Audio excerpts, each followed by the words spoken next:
Lord, we're so thankful for all that you do for us. Lord, we thank you for the giving of your people, and it's a joy for us to respond to you, to acknowledge your lordship, to respond with thanks, with giving you gifts. And Lord, I ask you to bless our people today. Lord, I also ask that as we meet to hear your word, that you will give us grace today. Grace to listen, grace for me to speak. Most of all, Lord, I ask you to open our hearts, that we may be drawn closer to you today. In Jesus' name, amen.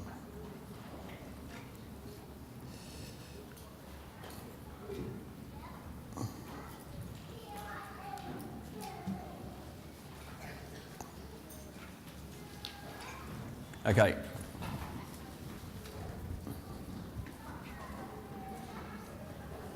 Yeah, thanks. Thank you. Today, as you know, is Father's Day, so I thought I'm actually going to talk more about sons and fathers, but as you know, it's all related, and I thought what Andrew and Justin had to say was really good, because we'll touch on some of those points as we share today. So, and today I'm going to talk about the story of the prodigal son. So it's where you got one father, two sons, and a couple of choices. You know, it's funny raising kids, because Krista and I often talk about it seems a pity that kids have to grow up, because I found it especially with my girls, because my girls seem to live as if there's no grown-up world, if you know what I mean. They don't know about it, so that's why they dance around in worship, and you don't see many, you know, like you seem to be more self-conscious of who's around you as you grow up, and it seems a pity to lose that innocence. And even some of the conversations I have with Karis, where they just presume that you know, you're just there solely for their needs, you know. I had her in the car. I have to do some parenting on a Thursday. I used to call it babysitting, but I got in trouble for that. So I have to do some parenting on a Thursday now, and so I was driving around in the ute. When I have one of the work utes, she has to sit in the front. It's just a single cab, so she gets to be in the front with me. And I had to buy a phone charger, and so driving along, she goes, "Dad, where are we going?" I said, "Phone shop." She goes, "Fantastic, are you going to buy me a phone?" I said, "No, sorry." But like their whole life is geared towards, you know, they're so innocent. And anyway, it's a pity that as we grow up, we you know, seem to care more about what other people think. And anyway, we'll move on. Not much of an intro, but let's go. So, Parable of the Lost Son is the official name in the Bibles. It comes from chapter Luke chapter 15.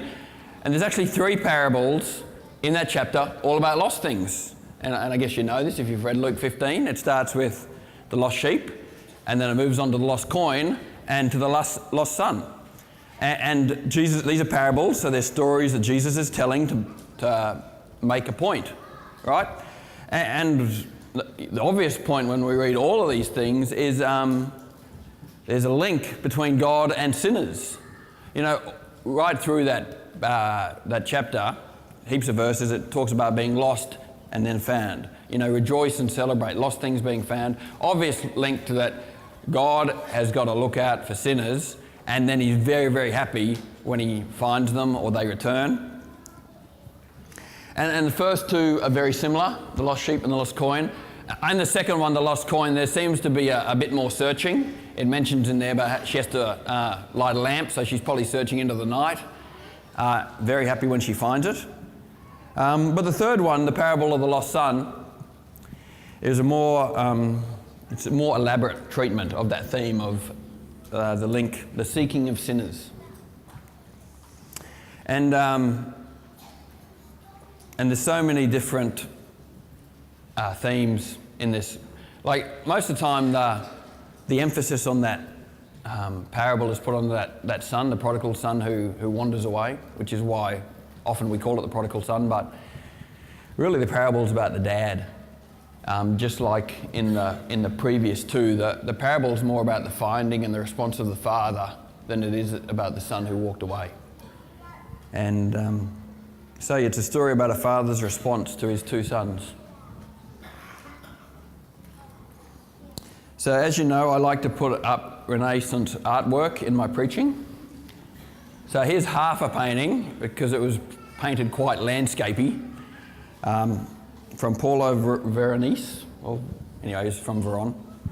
And this is called The Feast at the House of Simon. So Simon was a Levite, tax collector, I think, and this is a painting of Jesus. You see Jesus on the left here. It actually goes right round, but he's eating with sinners and saints. He's eating with tax collectors, sinners, but also Pharisees. And in fact, the funny thing is, Paulo got asked, there was a big painting in a cathedral, I can't remember where it was. This is back in the 1500s. He got asked to repaint it because the old painting got damaged. So he decided to paint the Last Supper. It's very similar to this painting. He had to rename it. It's not this painting, it's another one. And he put it on the Last Supper, a great big landscape painting. And because he also had sinners in that painting, the church challenged his theology on the Last Supper. So instead of repainting it, he just renamed the painting. And it's called Feast at the House of Matthew or someone. It's got a slightly different name. I just thought it was interesting. Anyway, so this guy obviously likes to paint Jesus with sinners and with Pharisees. And the interesting thing about Luke 15, which is that chapter where he shares those three parables, it actually starts. This is how it starts. I'll read it to you. Now the tax collectors and sinners were all gathering around to hear Jesus. But the Pharisees and the teachers of the law muttered, "This man welcomes sinners and eats with them." So before we even get into this story of the prodigal son, you have to realise that it was a setting like this where he shared it. He was sitting down at the table with Pharisees, people who guarded the law and they believed they were the elite. Disappointing thing about Pharisees is when you read what they did, they do sound a lot like us. And then with sinners. So he's in a gathering quite like this, and he's telling some stories.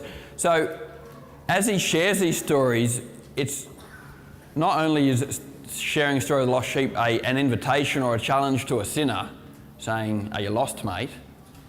But it's also a challenge to the religious people of the day, the Pharisees, saying, "And how's your response going to this same thing?" He's speaking to both of them. Quite interesting. So in the story of the prodigal, we can sort of associate that younger, the prodigal son, with the tax collectors and the sinners of verse 1. But we can associate the elder brother with the self-righteous leadership of the Pharisees and the scribes. I find that quite interesting. It's quite a good parable when you know the context. Anyway, the story is intended to teach both groups. One father, two sons, and a few choices. So I'm going to read out from Luke 15:11 on, which is the story of the lost son, and then we'll discuss it afterwards, but you can follow along on the screen. Jesus continued, "There was a man who had two sons. The younger one said to the father, 'Father, give me my share of the estate.' So he divided his property between them. Not long after that, the younger son got together all he had, set off for a distant country, and there squandered his wealth in wild living. After he had spent everything, there was a severe famine in that whole country, and he began to be in need. So he went and hired himself out to a citizen of that country, who sent him to the fields to feed pigs. He longed to fill his stomach with the pods that the pigs were eating, but no one gave him anything. When he came to his senses, he said, 'How many of my father's hired servants have food to spare? And here I am starving to death. I will set out and go back to my father and say to him, Father, I have sinned against heaven and against you. I am no longer worthy to be called your son. Make me like one of your hired servants.' So he got up and went to his father. But while he was still a long way off, his father saw him, and he was filled with compassion for him. He ran to his son, threw his arms around him, and kissed him. The son said to him, 'Father, I have sinned against heaven and against you. I am no longer worthy to be called your son.' But the father said to his servants, 'Quick, bring the best robe and put it on him. Put a ring on his finger and sandals on his feet. Bring the fattened calf and kill it. Let's have a feast and celebrate. For this son of mine was dead and is alive. He was lost and is found, so they began to celebrate. Meanwhile, the older son was in the field. When he came near the house, he heard music and dancing. So he called one of the servants and asked him, "What's going on?" "Your brother has come," he replied, "and your father has killed the fattened calf because he has him back safe and sound." The older brother became angry and refused to go in. So his father went out and pleaded with him. But he answered his father, "Look, all these years I've been slaving for you and never disobeyed your orders. Yet you never gave me even a young goat so I could celebrate with my friends. But when this son of yours, who has squandered your property with prostitutes, comes home, you kill the fattened calf for him." "My son," the father said, "you are always with me and everything I have is yours. But we had to celebrate and be glad because this brother of yours was dead and is alive again. He was lost and is found." So the lost son. There's a few things the lost son was. And you can just pull these out, when you read the Bible, you can just pull them straight out of the verses. It's pretty obvious. And the first thing is he was selfish. And because straight up in verse 12 he says, "Give me my share of the estate." And I'm no Greek scholar, but the Greek word doesn't say the estate. It's actually, it's the life. I won't attempt to say the Greek word, but it's translated, if you literally translate, it's called the life. So it's basically what his father had, accumulated, his property in his father's life. And he's basically saying to his dad, I want my share of your life. What you've done, everything you've built, I want my share of your life. And so it's sort of insinuating to his dad as well that he probably wants him dead, because normally you get that, when your father moved on. But he says, "Give me my share of the life." And no one likes a selfish person, but we can even narrow that down further. No one likes an outwardly selfish person, because in the end we're all selfish. All sin comes from selfishness. All sin is when we put ourselves in front of someone else or in front of God. So whenever we sin, we are selfish. And but we tend to, in our culture, we tend to disagree with outwardly selfish people who aren't smart enough to keep it underneath the surface or manipulate the circumstances, smart enough that we manage to see what they're up to. And but this guy, he's boldly selfish. He just walks in and asks for, "I want some of your life." He's also separated. Next verse 13, it said he headed off to a distant country. He doesn't want to be around people who are going to tell him what to do. He doesn't want accountability because he's removing him completely away from anybody who knows him and who might have something to say into his circumstance. And sometimes we do that. And sometimes we do that without actually leaving. Like, we don't have to go to another country to be avoiding accountability. We know the old question, "How are things going at home?" "Yeah, fine." "They're good." And it becomes a battle to open up our lives to other people. Somehow we think that unaccountability, not being accountable, brings freedom to do what we want. But the fact is it's the unaccountability that leads to slavery to sin. And Jesus says in John 8, "I tell you the truth, everyone who sins is a slave to sin." So, and number 3, the lost son was short-sighted. Same, just keep on reading. It's in 12, 13, then 14, 15, 16. Just all there when they describe it. It said, he squandered his wealth in wild living, and then he ran out of money, and then a famine came, and then he hadn't have a job. So that's short-sightedness, right? He didn't save. He didn't keep some money for later. He was short-sighted. And even what happens is people who are selfish are often short-sighted. He's a son of a Jew, and there's a great decline going on in his life. Because if you're a Jew who is now working for a Gentile, feeding pigs, there's no social status lower than that. And it was worse than working for a Gentile feeding pigs. It was worse than that because he had no food. He actually desired what those pigs were eating. So this parable that Jesus is, he's spinning a yarn to the Pharisees about this lost son, he's telling them that even the unclean animals were better off than this son, because they were eating and the lost son wanted their food. At this stage, he is at a lower social status than the pigs of a Gentile. And that aptly describes the lostness of a sinner. If you're lost in sin, that's what you are.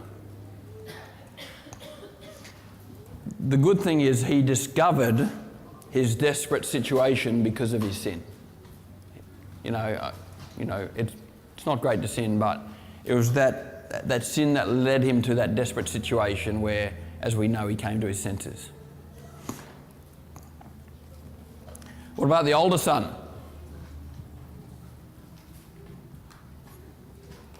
These complaints to the older son actually aren't written like that in the story, but once again, if you read through the verses, you can just pick them straight out. Look, I'll read to the verses again where he says, I'm worthy.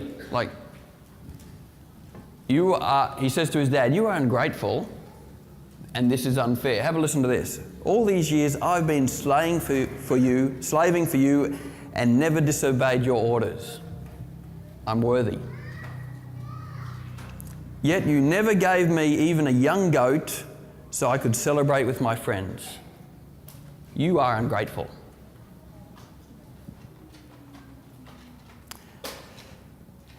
But when this son of yours who has squandered your property with prostitutes comes home, you kill the fattened calf for him. This is unfair. I am worthy, you are ungrateful. This is unfair. See, the older son, he thought he was better. All these years I've been slaving. The funny thing is that older son also wanted a share of the life. He didn't want to wait for his dad either. He had the exact same attitude as that younger son. Both those sons competing for a share of that life.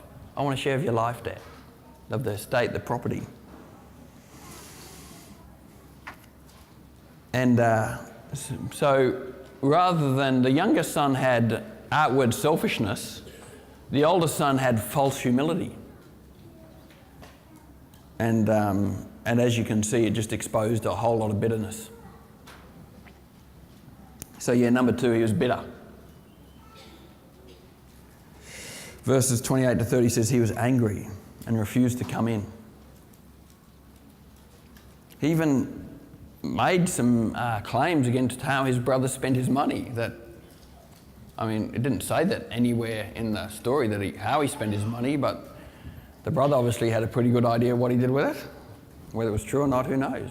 No, Jesus didn't say he did it. His brother was pretty sure he did. So the older brother is a picture of Pharisees who think by following the rules they will gain the father's stuff. So this is a story of one father and 2 sons, and Jesus is telling this in the room with 2 groups of people, the sinners and the Pharisees. He's talking to them both at the same time. I imagine that was a pretty squeamy room at the time, eyeing each other off. And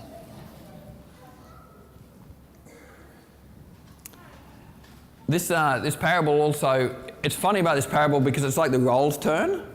Like halfway through the parable, the older brother's on the inside and the younger brother's on the outside. And when they come home, the younger brother's on the inside and the older brother's on the outside. And it's like Jesus says, those who will be last shall be first, and those who want to be first shall be last. It's an interesting comparison just in that one parable. Anyway, as you know, the Pharisees didn't seem to have the joy, just like when Jesus healed on the Sabbath. Couldn't see the joy in any of it, just saw the rules. Another interesting thing in that parable when the dad's talking to the older son is, when the older son's whinging, he says, your son did this to the dad, right? He said, your son did this. So he doesn't say, my brother did this. He said, your son. And the dad turns around and says, your brother was lost, but now it's found, you know? I think it's pretty cool. So, like, there's all these things in the stories of Jesus that I never pick up unless I actually have to spend an hour or two reading them, a bit slower than just, you know, when you read your Bible and you're glancing through it. Anyway, as you know, the parable is left hanging right there. You don't know what happens at the end of that parable. I mean, you know the younger son comes home, but you don't know what happens to the older brother. If you read the parable, the father issues a challenge to the older brother. And the son is left to contemplate his response to that. You don't hear the end. But in the end, as you know, he was telling that story to a group of people. So the challenge was actually, it wasn't like an altar call. It was a challenge to a group of people he's speaking to. What's your response going to be? And he just left it. And, very heart challenging. Anyway, when I was thinking about all this, Krista actually reminded me about some teaching we used to listen to a while ago called, it was about the orphan heart, or some people call it the orphan spirit, by a guy called Jack Frost, who actually passed away 10 years ago. But we used to listen to his stuff a lot, and always really challenged by what it had to say. And so I'm going to just summarise some of his points, but I was thinking it might be worth, especially if this is, impacting you, maybe we'll have the CDs here or can probably make them available. It'd be worth having a listen to them. It's very sort of heart-tugging. And anyway, Jack Frost talks about 12 steps that lead to the orphan heart. And the orphan heart is what that older brother had, where just full of bitterness, and he's at home performing, but just his heart's not with his dad. And this is how it goes. So it starts with number 1, a focus on faults. Now these things can apply to parents, so because we're parents, you have kids, right? It can apply to bosses with their employees, and of course in churches. Like, it's a big one in churches with leadership. Anywhere where there's authority that you have to have a relationship with. So it doesn't necessarily work with the policeman because there's no relationship there. But if you have an authority type relationship that is supposed to grow and get closer, you can get the orphan heart. And here's the 12 steps that lead to it. And you will identify with these because everyone does. This is not like 1 in 100 people. This is everyone. And this is why we need to guard our heart. But some of us might be at different places along here. So anyway, I'll just put it out for you. So it all starts with a focus on the faults of those in authority. As you know, everyone makes mistakes. So that's level 1.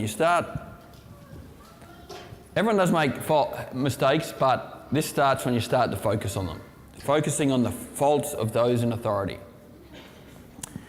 So when you start to focus on that leaves you disappointed, discouraged, and wounded. That's just the next progression. Like, you're starting to think about what they're doing, and your heart just disappointment. As a result of the pain from that disappointment and the judgments that we start to create out of that disappointment, we hit number 3.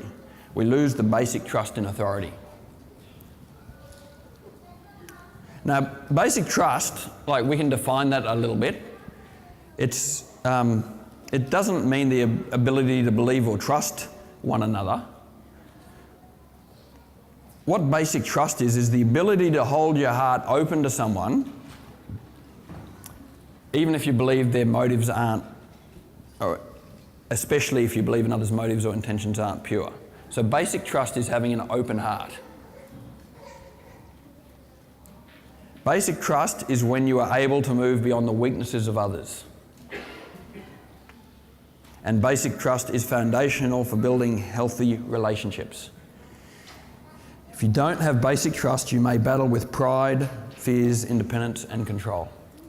And I guess a great example of learning to work through that basic trust is in marriage, where, like, flaws and faults are on the open for everyone to see, And you just got to move past it.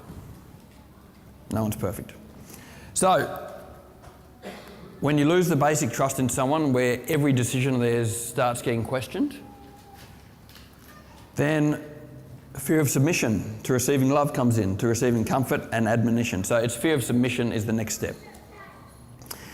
And submission is a healthy part of every single relationship. It's an act of humility, and humility releases God's grace. So submission is something that releases grace to your life. As soon as you kill that, you kill grace. Number 4, it's gone.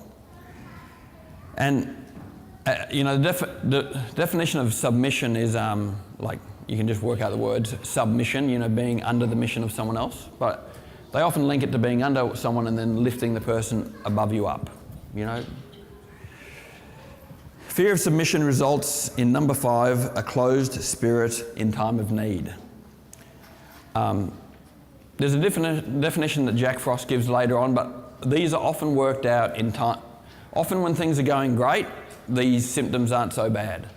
It's when you get when times go bad, it's when the character explodes. So number 5 is a closed spirit, but in the time of need. So it means that you've stopped your heart from being vulnerable and being open at the time where you most need it. And that in turn leads to an independent spirit, which says, I subconsciously cannot trust you to help me, so I would rather handle everything myself. Sounds pretty bad already, and we're only halfway through. Independence often causes us to hide or deny our pain, so we begin controlling our relationships with anger, passivity, isolation, or what Jack Frost calls news, sport, weather games. So start controlling our relationships. Therefore, number 8, our relationships become superficial as we really fear truly opening up our hearts to people, because we fear being hurt again. And even at this level, no one really knows us. And we especially keep our distance from those in authority, who are actually the very ones who may be able to help us by providing comfort, wise counsel, love, acceptance, and belonging. But we avoid it. Therefore, we might find ourselves at 9, very little healthy, supportive, and affirming relationships around us. We end up feeling alone and isolated, even around friends and family. And we're fallen into the ungodly belief of living like a spiritual orphan. We are feeling like we have no safe place. We feel like we have no one to care for our soul. No one we can trust to affirm us or admonish us, and no place to belong and be protected. So, an orphan doesn't have a home. So therefore, after that feeling, you start to move on. You go to number 11, you begin to find comfort and identity in counterfeit affections. And that might be possessions, which is finding security in money or things. It could be in passions, addictions, compulsions. It could be in your position. You could be finding acceptance by striving to be seen. That's the praise of man. Or another counterfeit affection could be power. And that's being in control of your own life and destiny. But the end result is number 12, a person who finds great difficulty receiving love, acceptance, and admonition from God and or from others, especially during the times when they feel like they have failed or when they believe others have failed them. It's actually in that crunch point where it really starts to tick in. It's not when everything's going great and you're making $1 million in your business. You don't care about these things then. But as soon as you get a hit and your character is exposed, that's when you realise you're an orphan. Because receiving is difficult for someone like this, true intimacy is fleeting, and therefore they focus their relationship with God and other people upon acts, duty, hyper-religious activity. It then all becomes about performance. And as you can see, Jesus managed to describe that older son pretty well there. I am worthy. You know, it's that whole acting out who you are. You are ungrateful. Like you tell the authority figure, you don't care, you're ungrateful, and this is unfair. That's the orphan, right there. They tend to find it very easy to see others' faults and justify keeping a reserved distance by the weaknesses they see in others. So then it becomes what Tony was talking about in communion. Class action. Seeing yourself high enough, higher than other people. They may be very subtle in criticising or devaluing others, either in their thought life or in conversation. And the lack of basic trust is the root of it. That inability to hold an open heart. And that they're just compounds. If you're interested in hearing more, Jack Frost has hours and hours and hours on this. And it is life-changing. And just come and see Johnny or myself about that.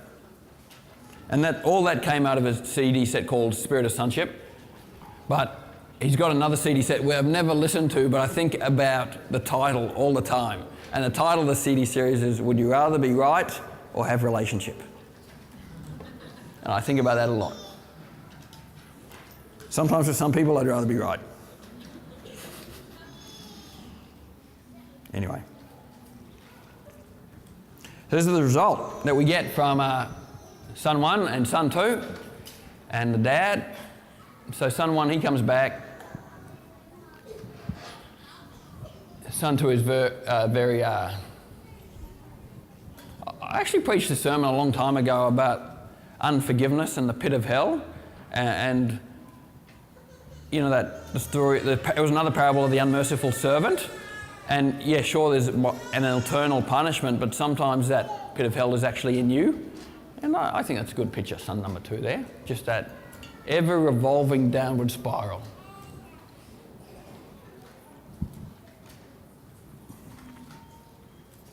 Anyway, there's a few cool things about this. I'm going to finish. There's a few cool things about this parable. One thing is exactly what Justin said. As soon as there's redemption, there's position. You don't have to go back to nappies. Like he said this. And if you read the parable, the son comes in, he doesn't even get through his confession. Like, I never highlighted that in the story on the way through. He starts by saying, Father, I've sinned. And the dad says, bring her out. Like, he doesn't even get through his confession. It gets halted. It says, mate, you're back in here. We're having a party. So just like Justin said, the wonder of God's grace is that when there's, like when you say sorry, in forgiveness, there's instant, like you get put back into God's family. It's amazing. And the second thing this parable teaches us is there's nothing you can do to gain God's approval. Because that dad was waiting there every single day till his son came back. And it says that in the parable too. So he wasn't waiting for his son to come back and say sorry. He was waiting there looking every single day. Nothing you can do to gain God's approval. So you get a few choices. You get the choice to be like the younger son who is selfish, or you can be the older son who is also selfish and bitter. They're very, very similar sons. The third choice is when son 1 comes back, the embraced son, the son who receives forgiveness. And I was reading another article, I forgot the lady, but she was sharing on this orphan heart thing, and she said, I said to God, she's saying to God, are you a God that I'm afraid of? A taskmaster whose approval I can never win? Or are you a God who I've always longed for, a God of grace and joy? Which God are you? Because she must have heard stories in the Bible. And God said to her, well, you get to choose that. And that's what I want you to think today. Like, God's never changing, but, you know, we tend to make up things in our head. Anyway, I'm just saying, you get to choose in that service to God, whether God's a God of grace and joy, a God in that prodigal son, that father who there's nothing you can do to gain nothing you can do you'll lose his approval, or whether your person just views him as a taskmaster whose approval you can never win. But unfortunately, if you go through those 12 steps towards the orphan heart, you've just got to sort of somehow unwind that before you can even see God for who he really is.